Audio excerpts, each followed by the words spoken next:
Tommy Tech, the man, the myth, the legend. How many locations are you now? 39. 39. And growing.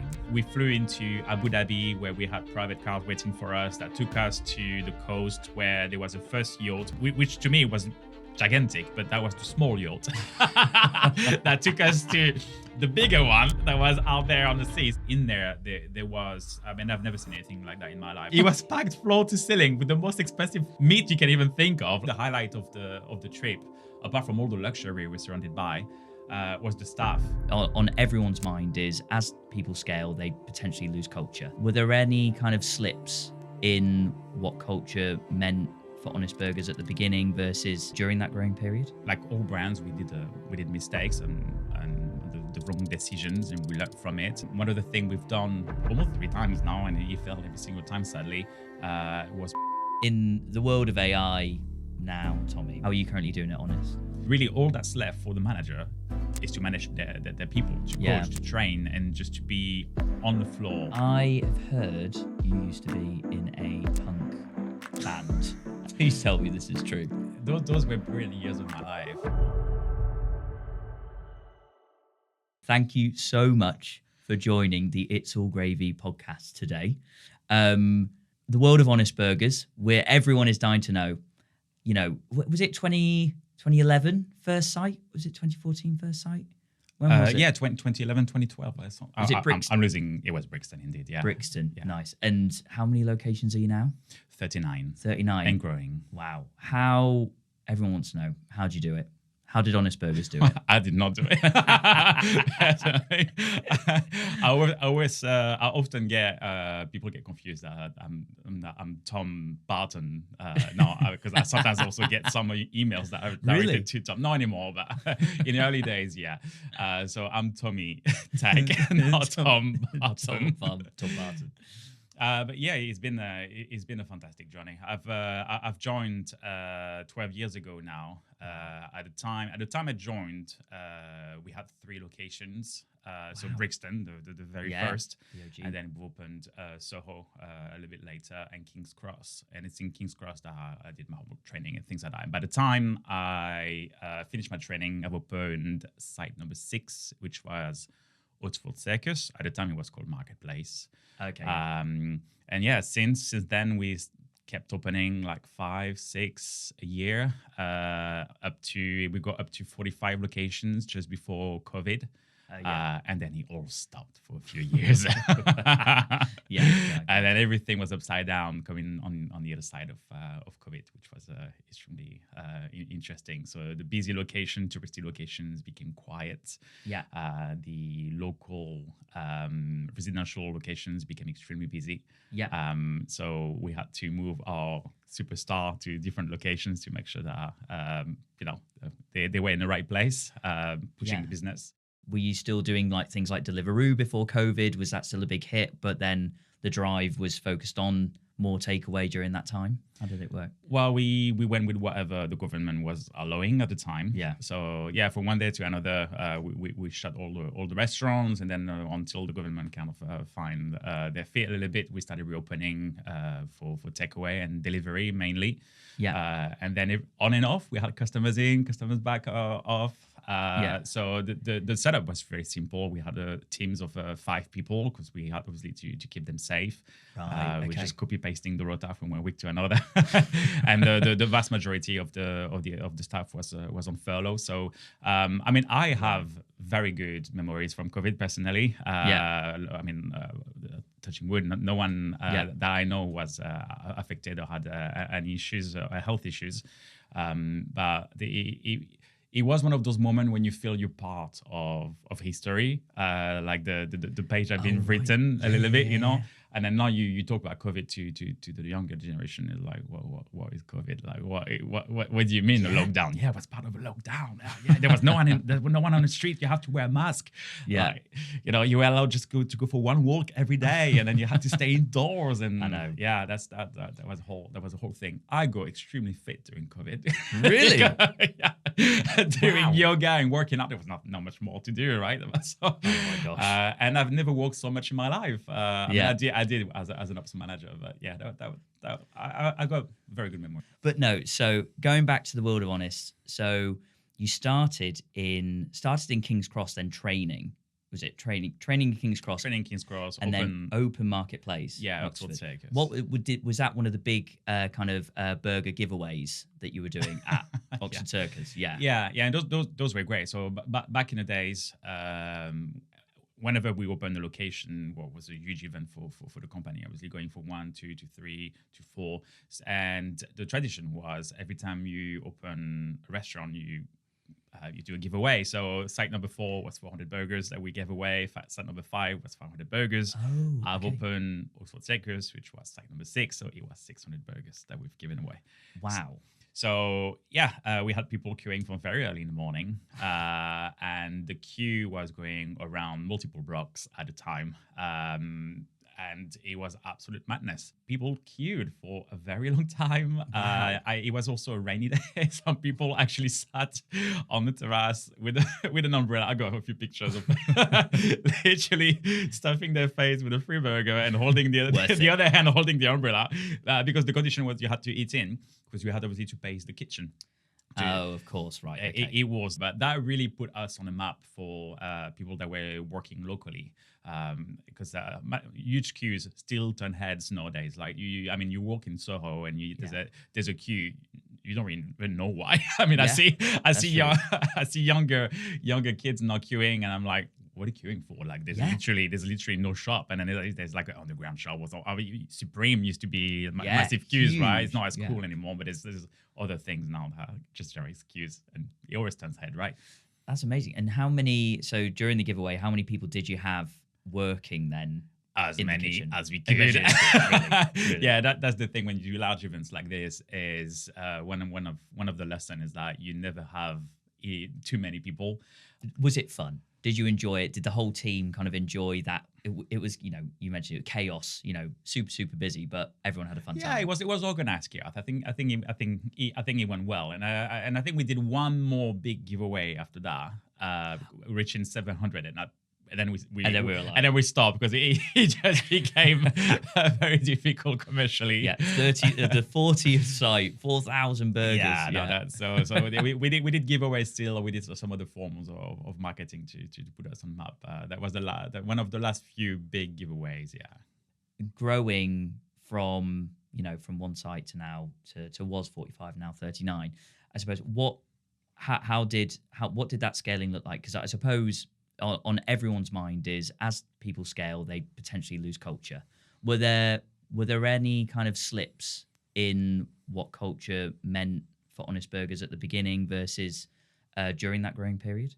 Having a founder-led business is brilliant, because the culture is led by the founders. So they are hands-on. The values, they are working values ultimately, right? Yeah. And they spread the culture by generally just having nice conversation and knowing everyone in the company. Now, it's easy when you have 1, 2, 3 locations, and then as you start growing and have 10 plus, it becomes very difficult to go around every single location and to know every single one of the waiters, every single one of the chefs, and being hands-on, doing the door on a Friday night, or running a shift, or turn by turn being in the kitchen. It becomes a lot more challenging, and this is why usually you start getting people in to help you, and that was the opportunity for me to step up, where I became the first ops manager for Honest Burgers. That was probably 6 months after we've opened Oxford Circus. At the time, we reached site number 10, and we ended up just spreading the estate between Phil and myself. Wow, really? And and just keeping things going. Now, I think where like all brands, we did mistakes and the wrong decisions, and we learned from it. But there were things that sometimes we did in the past that probably went against our values, and just added a lot more complexity and probably confused our customers more than anything. One of the things we've done almost 3 times now, and it failed every single time, sadly, was Brunch. We tried to launch Brunch quite a few times, in the last 12 years. Wow. We had a few locations, including the one in Liverpool Street, not called Spitalfields, where that was one of our key brunch sites. And we tried 3 different menus. The last one's actually absolutely brilliant. My wife still raves about the baked beans that we were making at the time, because they were not just Heinz beans from a can. They were homemade from scratch. Amazing. And they were absolutely brilliant. But it just created a lot of complexity for the team, a lot of confusion for the customer as well, and it never really landed. And I think, why is it? Because of the name Honest Burgers, people go in for, but like that is literally the reason why. I think it's pretty much that. Yeah. So we did that for a while, boozy brunch as well. So that was that became a little bit more of a destination. So people would book online on Sunday night, and they would come in and get wasted for 90 minutes. We will have picture of cocktails and things like that, and we try somehow to keep a little bit of limitations, or just and we had to bring in obviously security for some locations and things like that. So that added a lot of complexity, never commercially really worked, and the amount of training, the amount of potential waste that was involved, and just the confusion from a customer point of view. Do you do burger, or do you do other stuff? I think it never really landed.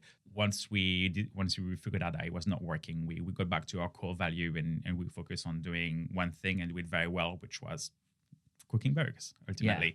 And then now the smash burgers, right? And smash burger. Is that a recent is that a kind of a recent update to the menu? How long have you had smash burgers? We had smash burger now for probably 2 to 3 years. Oh, okay, fine. Yeah, because we did we did the crowdfunding session back in 2023, I believe, where we raised 3 million to open and to create the Smash and Grab brand. It took a while to finally get it up and running, and we have a test or pilot location in Liverpool Street, right outside the station, where we've been working on the food. We've been working on the logistic around operations, the tech, obviously. And that's an avenue we want to grow in the upcoming years, because it gives us access to a very different type of location. So a high footfall, usually you don't really find an Honest Burger on a high street. We like tucked into a side street or anything like that. But that gives us access to travel hubs, train stations and so on, maybe even a shopping center, which usually not locations we would go for. And obviously Tommy Tech. Who gave you that nickname? It was Chris Fletcher. Was it Chris Fletch? Fletcher? Yeah, it was the Fletch. Yeah, it was either the Fletch or someone in his team. I can't remember. But yeah, that's amazing. And that just stick. Yeah. In the world of AI now, Tommy, how much AI do you use? What do you use in Honest Burgers around AI? I mean, look, everyone's talking about it. I always feel like people are coming back from like conferences, and it might be, you up on stage, and then they'll be coming back and they're like, we need to use AI. And it's like, yeah, but how? We need explanation as to why we need to use AI in the business. How are you currently doing it, Honest? I think it's definitely a conversation in all the boardrooms at the moment. 100%. And we're trying to bring AI in areas where we see genuine value. So anything that is cutting admin time for employees is already a big win. Okay. But also, how can we supercharge our managers? How can we bring additional insights? How can we bring knowledge that they may not have, or if they're new to the location, or if they're new to the area? So that there's a few avenues we exploring, and we already quite far into. From a people side, we really brought in you guys, and we created our own AI bot called Pickle, because we got the staff to actually choose the name. The idea behind it was for AI to ingest everything that we give it, and have full control of it. So Pickle, or Gravy Bot, fits from all the handbooks that we have on Honest Burgers, all the policies, and anything that we create, that we add to it, it just absorbs it. So when someone has a question any time of the day, instead of trying to reach out from someone at central support or head office or the ops manager, and we're human, we don't work 24/7. Like 90% of the answers are pretty much already in there. And the goal is to keep feeding that bot, and that bot also, speaks natural language. So you don't have to go with specific keywords. You can even ask a question in French, in Spanish. It works. And it would translate it back and bring you the right resources you're looking for, the right answer you're looking for. But the goal is to keep pushing it. So there's a few avenues we're exploring in terms of bringing automation. So maybe you can automatically approve holidays or get something happening in the background when you make a demand. So that would cut a lot of admin. But also, I see this as a central central point for people to have access to information. So all the platforms are launching AI now. Everyone's going to have their own bot. Everyone's going to have their own Pickle. And that can become very confusing for staff in the long term. Where do I go? Who do I ask for this specific information? I see ultimately AI speaking to other AI and bringing the right information from specialized platform. This is what we're trying to do with Pickle. So if you ask a specific question around your sales, or what were your sales on a specific day last year, or what was your drinks attachment, or anything like that, it will go to that specific platform that we use. For example, Tenzo, that does all our reporting, that has access to all our data. It would talk to Tenzo's AI, get the right answer from the specialist, and bring it back to Orgravy, for example. And the same thing for MarketMind that we use for inventory or anything related to scheduling with Tin. So there's a lot that we can do in terms of bringing the information to the staff when they need it. Looking back at my ops years, when you run a restaurant, when you run a business, anytime you have a change of management, usually your business kind of dip a little bit for a while, because it takes for a while for the general manager to get used to the team, or they try to change things from the get-go, and the team start to leave, and then you start recruiting, and then the standards start to drop because people have not been around for as long, or they don't like the new manager, or they don't like the new ways of working. But also they don't understand really the area, so they understand how local events are impacting the sales. So forecasting becomes a lot less accurate, and then over time it starts becoming more accurate. Having AI brings you that little help, that little second brain almost, that knows already your restaurant, knows already your trends, and just keep consistency in terms of forecasting. Outside of, let's say, Orgravy and other areas of restaurant tech with AI, is there anything that you've seen that you might not use, but you've seen it, that has kind of impressed you? Around AI? Yeah. I think anything related to personalization of your journey as a customer is brilliant. And I see that becoming more and more a thing. I think we're just a few years away from you working in any businesses, basically, and business knowing who you are, what you want, what's your habits. But I think also it will bring tech fatigue over the years, because having constantly AI suggesting things and knowing you too much, people will start looking for a genuine interaction, genuine human interaction, a genuine connection with the waiter. And this is where I think AI is also potentially supporting that, because we're just a few years away of having an AI forecasting that then automatically creates your schedule, automatically manages your ordering. We will figure out at some point, there's some platform out there about how to do your stock take and things like that automatically as well. And then replying to guest feedback will also be automated. It's already automated. Insights is already automated. So really all that's left for the manager is to manage their people, to coach, to train, and just to be on the floor, creating connections and making sure the experience is spot on, making sure the food coming out of the kitchen is amazing, and making sure every single team member, know what they're doing, but also are in a good mood and happy working for the place. So I think AI will support that and just bring managers out of their offices or off their laptop, and just get them to focus on actually hospitality, which is their job. And this is what we're trying to do. So reduce the admin to the bare minimum, automate as much as we can, bring the right insights to our people to make the right decision. And then we get to a point where AI will be just there to prompt, things throughout the day when things are not happening the way you expected them to happen. So you can make decisions whether you order more something, or you bring, Janet to come and work on the terrace because the weather is about to change, and all these kind of things. Do managers actually like that? I think there's two types of managers. There are those that genuinely enjoy the human side of the job, and usually those are the less techie ones. So those are the ones that we usually like that, yes, because they don't have to spend 2 or 3 hours creating a rota. Then they would get changed again 2 days later, and they can just spend time with that team actually managing, pushing the business, pushing the sales, and things like that. And then there are those that usually those don't work for us, that are what we call laptop managers. Those that enjoy more, sitting in a corner and spending a lot of time planning and crafting and micromanaging things.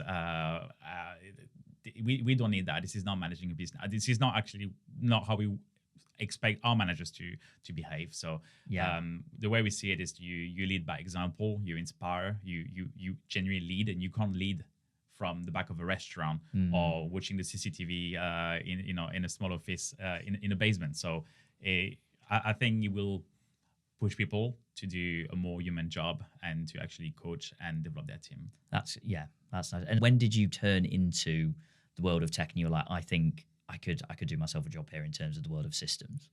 Where did you move from that? Where did that change? The move happened literally thanks to COVID. So that was that was a blessing in disguise. Ultimately, we started closing the restaurants for furlough, and we started restructuring a little bit head office because we were quite heavy, and there was an opportunity for me to move to a project and tech role. At the time, we were with a very famous all-in-one scheduling platform that has also inventory and payroll and HR and things like that. We were not happy with it. So my first job was they ripped it off, and my first job was to replace that all-in-one with a tech stack, and I generally just enjoyed it. Understanding, I think having spent so many years in ops give me a real understanding of with that work with our team or with that work with the restaurant environment or not.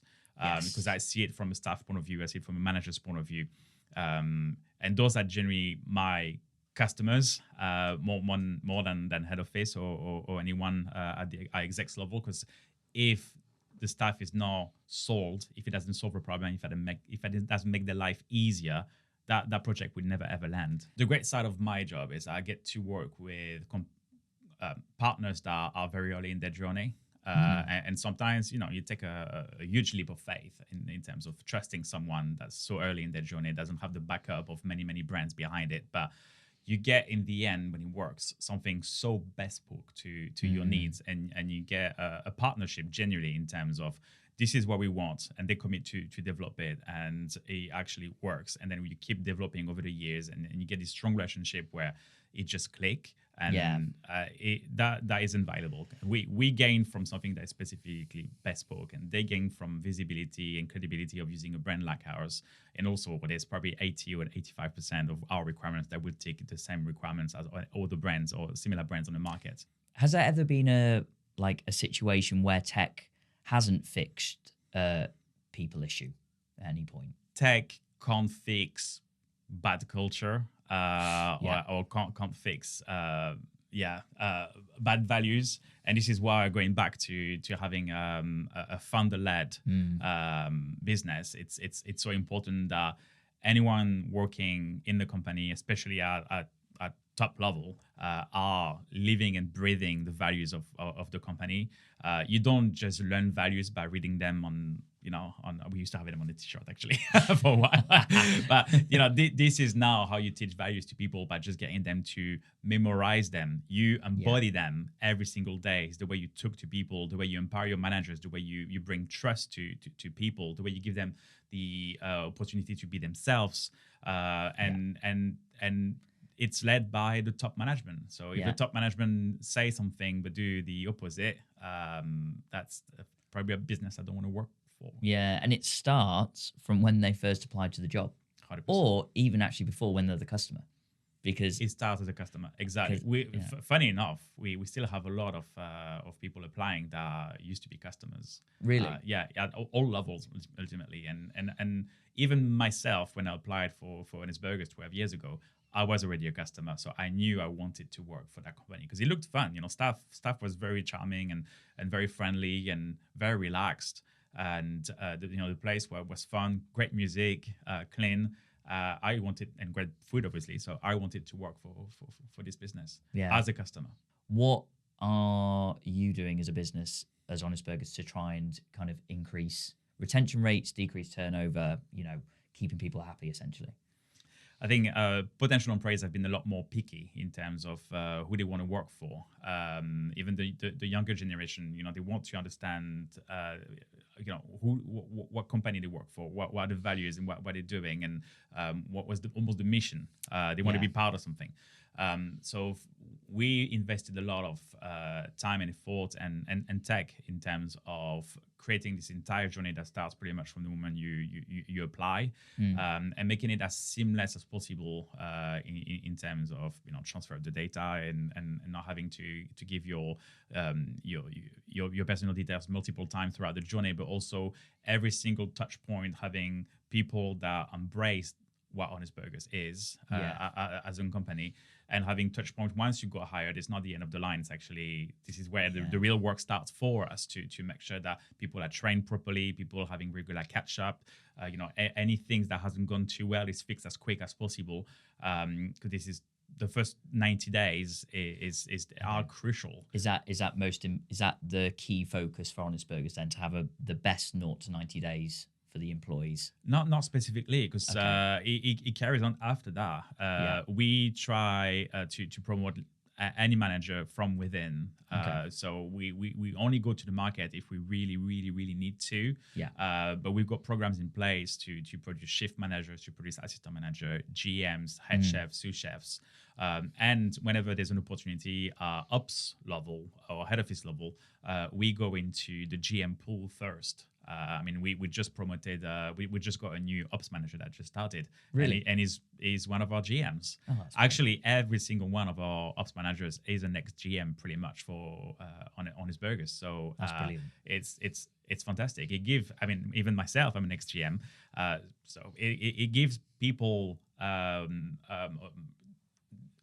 think, faith that we are actually doing what we saying we're doing. And from the very beginning. Yeah, we're promoting from within. And when you see people ahead of us that have been in the business for a very long time and some started as a waiter, I think it's testament to that. You cooked Honest Burgers on a billionaire's yacht. Tell me the story. So we, we signed in India back then, but I think if I don't actually, I don't actually know who we cooked for, so that's absolutely fine to tell the story. But I think it was back in 2019, just before COVID. We had this opportunity. We had someone that reached out from the Emirates, saying that basically they got a very wealthy client that has a private yacht, and they would like to get Honest Burgers to come over and cook their menu. Wow. So at the time I was ops manager, area manager. So I was one of the chosen few to go there. And we went there with our food director and one of our senior head chef at the time. So just three of us. Okay. Yeah. And everything was all expenses paid. So I got to fly not first class, but business class, which is nice. To me is a first class on Etihad. And I think it was a 6 or 7 hour. It was way too short considering how cool it was to have your own pod and being able to actually sleep and in a proper bed.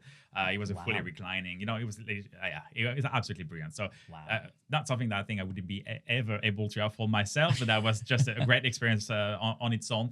And then we flew into Abu Dhabi, where we had private cars waiting for us that took us to the coast where there was a first yacht, but which to me was gigantic, but that was the small yacht that took us to the bigger one that was out there on the sea. So we got the first yacht that took us to a staff boat, which was gigantic as well. Literally imagine a floating hotel where this is where all the staff were sleeping at night and having their days off and things like that.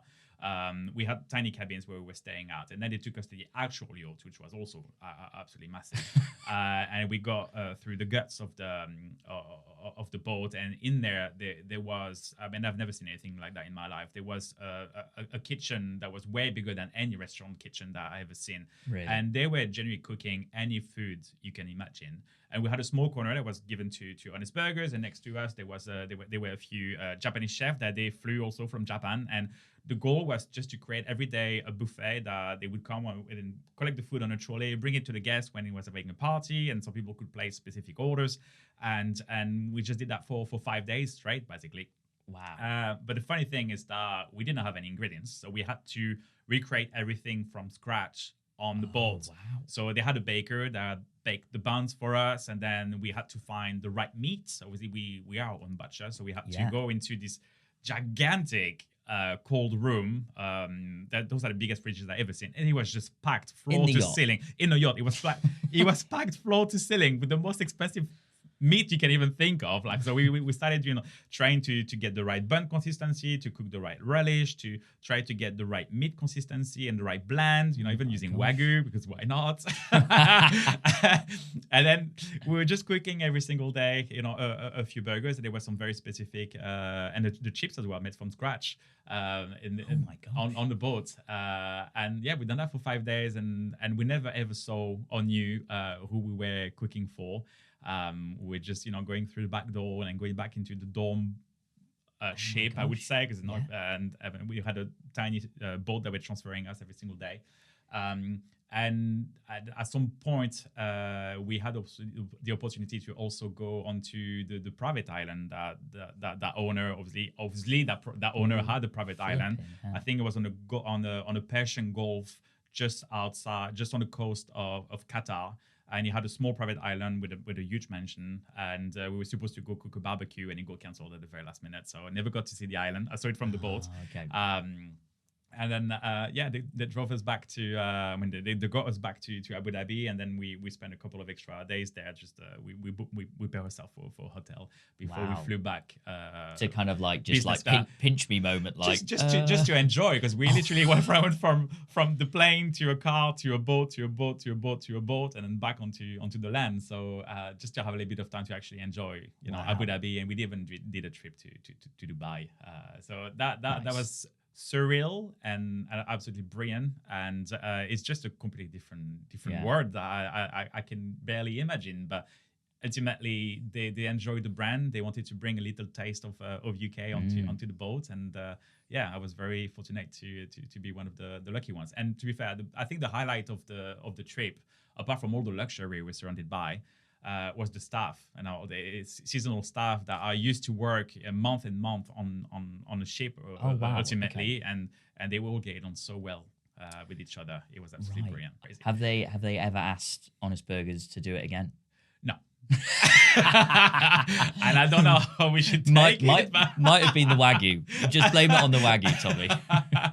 But yeah, it was an absolutely brilliant experience. Oh, that's amazing. I suppose, speaking of crews, then you've worked with a number of crews kind of over the years. Is there one team that kind of comes to mind that you remember the most, that kind of just did things differently, training, support, just kind of like next level? I think for a while we had an opening team. So that was before COVID, when we were in the peak of opening 6 locations a year. So we had this opening team that was made from the best from the best. So basically, Phil, the co-founder, just went and picked all the people that were just embracing and living his core value and what he calls old school hospitality. Nice. And those were probably the best team that we had. So they were there to generally create this human interaction, get people to understand the values, the culture, and they were living examples of what old school hospitality and the values we live by are. And I miss them, because they were generally a fantastic team. They were getting on super well together, but also it was so upbeat and intense, and there was so much going on at the time when we were opening back-to-back restaurants. That's amazing. And are they still that opening team? Are they still in the world of hospitality? Are they still at Honest Burger? They're no longer in Honest Burger. I think after COVID, when their role kind of got made redundant, there was not really an option to step back and go into restaurants. That's I think once you lived the excitement of constantly opening and training new staff and new locations, there's a point where it's probably best to move on to something different. So they all, I think most of them are still in hospitality. I have heard on the old grapevine that you used to be in a punk band and you used to play guitar. Please tell me this is true. Yeah, that I mean, it's probably embarrassing looking back at it, but those were brilliant years of my life. Being on stage and putting on a show, at least trying to get me out of my comfort zone. Yes. That was super useful into the transition to hospitality, because I'm by default someone that, believe it or not, doesn't speak much and quite quiet and reserved and quite introvert. Introvert. There you go. Introvert is the word. Quite introvert. And when you're on stage, you can't be introvert. You have to play a role, and I think in hospitality it's the same thing. You can be introvert and be a great manager. You just have to pretend this is your stage for the next few hours, and then you're drained by the end of the day trying to pretend that to be someone that you not naturally are. But it's also so rewarding. The connection with the people and the response, and this is the only way you can lead and inspire, is by sometimes pushing you out of where it's comfortable. Well, I mean, going on a billionaire's yacht is pretty extrovert. Yeah, so, but I was not dealing with the guests. I was just cooking in the guts of the boat. I'm literally picturing now, like, the billionaires on the top of their yacht next to the helicopter, thinking, is that punk rock I can hear from the kitchen? And it's you. I think I don't think we were allowed to have music in the kitchen. But no. Oh, nice. Tommy Tech, the billionaire yacht burger maker, thank you so much for your time today. And we can't wait to get this live and show the world of Tommy. Thank you very much. Thanks for having me.